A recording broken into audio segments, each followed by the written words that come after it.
ഇന്ന് ഉണ്ടാക്കാൻ പോകുന്നത് തെങ്ങിൻ പൂക്കുല ലേഹ്യമാണ്. കർക്കിടക മാസം വരാറായല്ലോ. അപ്പൊ കർക്കിടക മാസത്തിൽ നമ്മൾ നമ്മുടെ ശരീരപുഷ്ടിക്കൊക്കെ വേണ്ടിയിട്ടും നല്ല ആരോഗ്യം വരാൻ വേണ്ടിയിട്ടും ഒക്കെ പല ടൈപ്പ് ലേഹ്യങ്ങൾ കഴിക്കാറുണ്ട്. അതിൽ ഏറ്റവും ഇമ്പോർട്ടന്റ് ആയിട്ടുള്ള ഒരെണ്ണമാണ് തെങ്ങിൻ പൂക്കുല ലേഹ്യം. നമ്മൾ തെങ്ങിൻ പൂക്കുല ലേഹ്യം ഉണ്ടാക്കാനായിട്ട് പൂക്കുല എടുക്കുമ്പോൾ ചെയ്യേണ്ടത് ഏറ്റവും ശ്രദ്ധിക്കേണ്ട ഒരു കാര്യം എന്ന് വെച്ച് കഴിഞ്ഞാൽ ഏറ്റവും ഇളം പൂക്കുല വേണം എടുക്കാനായിട്ട്. നമുക്ക് ഇതിനെല്ലാം ഇങ്ങനെ ഒടിച്ചൊടിച്ചൊടിച്ചൊടിച്ച് ചെറുതായിട്ട് അങ്ങ് ഇടാം. ഇപ്പൊ നമ്മൾ ഇതെല്ലാം ചെറുതായിട്ട് മുറിച്ചിട്ടിട്ടുണ്ട്. നിങ്ങൾക്ക് അരിഞ്ഞരിഞ്ഞിട്ടാലും മതി. 3 ഇളം തെങ്ങിൻ പൂക്കുല ഉണ്ടായിരുന്നത് ഇനി ഇത് കുക്കറിലേക്ക് തട്ടി കൊടുക്കാം. നമ്മൾ 4 തേങ്ങ എടുത്തായിരുന്നു. 4 തേങ്ങയിൽ നിന്ന് 4 കപ്പ് രണ്ടാം പാലും എടുത്തിട്ടുണ്ട്, 2 കപ്പ് ഒന്നാം പാലും എടുത്തിട്ടുണ്ട്. നമ്മളപ്പോൾ 4 കപ്പ് രണ്ടാം പാലിൽ നിന്നും കുറച്ചാണ് ഇതിലേക്ക് ഒഴിച്ചു കൊടുക്കുന്നത്. ഈ ഒരു തെങ്ങിൻ പൂക്കുല മുങ്ങി കിടക്കുന്ന അത്രയും അതിൽ നിന്ന് നമ്മൾ ഒഴിക്കുന്നുണ്ട്. ഇനി ഇതൊരു 5 വിസിൽ കേൾക്കണം. ചേർക്കാനായിട്ട് നമ്മൾ 2 വലിയ പീസ് ചുക്ക് എടുത്തിട്ടുണ്ട്. അതിങ്ങനെ മുറിച്ച് 4ആയിട്ട് മുറിച്ച് വെച്ചിട്ടുണ്ട്. പിന്നെ 1 ടേബിൾ സ്പൂൺ കുരുമുളക്, 1 ടേബിൾ സ്പൂൺ ചെറിയ ജീരകം, 1 ടേബിൾ സ്പൂൺ ഉലുവ. നമുക്കിതിനെ വറുത്ത് പൊടിച്ചെടുക്കാം. നല്ലപോലെ ഇത് ചുമപ്പിച്ചെടുക്കണം. അപ്പോൾ ഇത്രയും മതി നമ്മൾ ചുമന്നെടുത്തിട്ടുണ്ട്. തണുത്തിട്ട് പൊടിച്ചെടുക്കണം. ഇനി ഇതിനായിട്ട് നമുക്ക് 1/2 കിലോ കരിപ്പെട്ടിയും കൂടി ആവശ്യമായിട്ടുണ്ട്.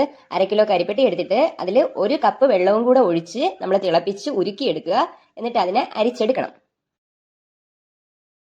തുറന്ന് നോക്കി ഇതിപ്പോൾ 5 വിസിൽ കേട്ടിട്ടുണ്ട്. മഷി പോലെ നമ്മളിപ്പോൾ അരച്ചെടുത്ത് വെച്ചിട്ടുണ്ട്.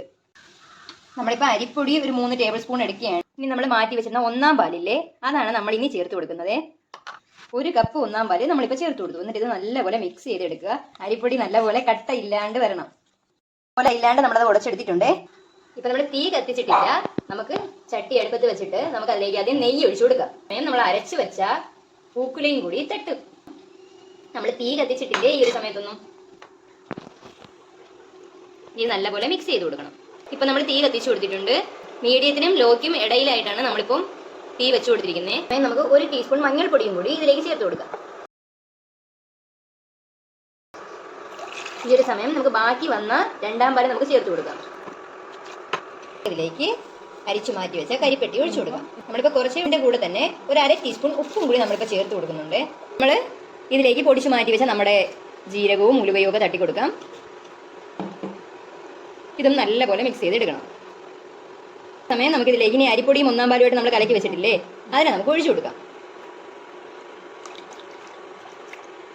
പെട്ടെന്ന് തന്നെ മിക്സ് ചെയ്തെടുക്കണം, ഇല്ലെങ്കിൽ ഇത് കട്ട പിടിക്കും.